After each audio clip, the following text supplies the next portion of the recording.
সবার হাতেই বড় বড় চাপাতি, দেখে মনে হবে মাংস কাটার প্রতিযোগিতায় নেমেছেন একদল প্রতিযোগী।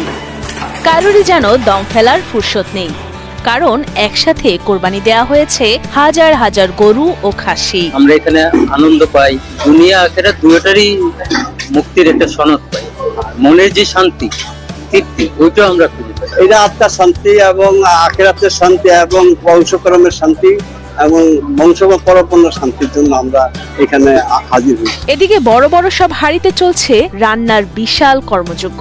কয়েক লাখ মানুষের জন্য রান্না করা হচ্ছে এসব খাবার। বিশাল এই রান্নার আয়োজনে নিরলসভাবে কাজ করেন প্রায় 30,000 স্বেচ্ছাসেবক। তারা প্রত্যেকেই কাজ করেন বিনা পারিশ্রমিকে। দলগতভাবে তারা মাংস কাটেন, ধোয়াধুয়ি ও কোটাকুটির কাজ করেন। আর একদল ব্যস্ত থাকেন রান্না বান্নায়, আবার একদল নিয়োজিত থাকেন খাদেমদারিতে।